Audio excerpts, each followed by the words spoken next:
It is highly advised that you use 2 notebooks when learning Chinese, one in class and one after class. In this lecture, I will explain why using 2 notebooks is the best option and what the benefits are. The first notebook, which is used in class, does not have to be a thick one. However, the size of the pages in the book should not be too small so that you have enough area to write down the details. In the Chinese class, you should write down not only new words and the sentence structures, but also language points. For example, if you learn a new word, 手机, which is cell phone, you can write both the Chinese pinyin and the English translation in your book. However, if you simply do this, you will miss out on many messages and logic in Chinese words.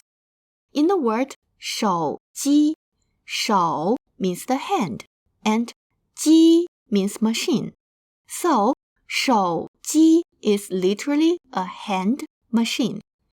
Knowing these details will offer you a better comprehension of Chinese language logic than simply memorizing the words and its translation.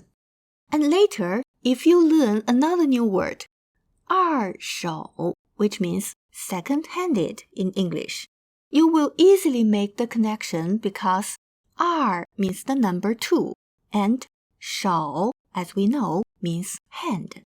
So taking notes on the specifics of language points is essential in learning Chinese. And if your notebook is too small, let's say it's even smaller than a phone, there won't be enough space to maintain all the details on the same page. As a result, it will be difficult for you to keep a consistent understanding when referring back to the notes. So, the first notebook is an in-class book, and the pages should be large enough for you to write down specific language points. The second notebook, which you will use after class, should be thick, and most importantly, it should be a binder with dividers. This after-class book should be thick because we will be moving and organizing all of the notes from the in-class book. It will include all of the materials you covered in your Chinese classes. So it will serve as your go-to reference guide whenever you need to check anything up or refresh your memory on what you learned.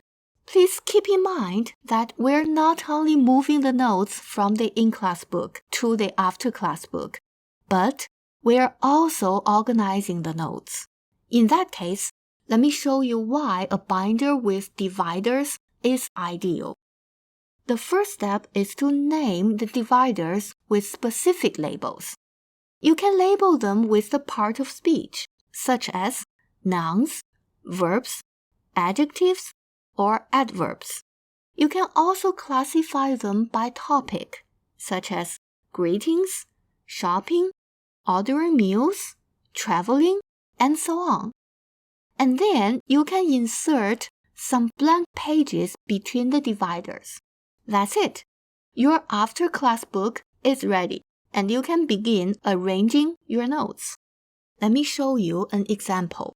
There is a piece of note of 手机 cell phone in the in-class book. And now we're going to organize it into the after-class book. 手机 cell phone is a noun. So if you labeled your dividers with part of speech, you can go to the after-class book and find the divider with nouns. On the page under this divider, you can write down all the details about the term 手机. There you go. You finished your first piece of note. And later, if you learn more new nouns, you can easily add more pages under this divider. That is why it is perfect to use a binder. If you want to label the dividers by topics, where should the word 手机 go? Well, you can create a new label at any time. A cell phone is electronic, so you can make a new label for electronics and add 手机 to it. Then, when you learn the Chinese word for computer, you can easily add it to the same page. If your binder is thick enough, you can keep both systems to name the dividers. That is to say, you can create labels of nouns, verbs, and adjectives, as well as greetings, shopping, and electronics. So you can write the note of 手机 on the page of nouns, and then write it again on the page of electronics. There are many advantages to doing so. First, every time you write the notes down by hand, your brain will be more active. As we know from the previous lecture, this action can reinforce your experience and give you a better understanding of the knowledge. And also, when you review your notes, you will come across the same note in different contexts. For example, when going over the nouns, you will see 手机. And then when you review electronics, you will find 手机 again. This process will also reinforce your memory. So your after-class book should be a thick binder with dividers. This book is your go-to reference guide with a sound system. Then you can use it whenever you need to check anything up or refresh your memory on what you learned. In this lecture, we discussed the 2 notebooks you should use to take notes when learning Chinese. The in-class book does not have to be thick, but the pages should be large enough because it is critical to take notes on specific language points in Chinese. And the after-class book is your go-to reference book, so it should be thick.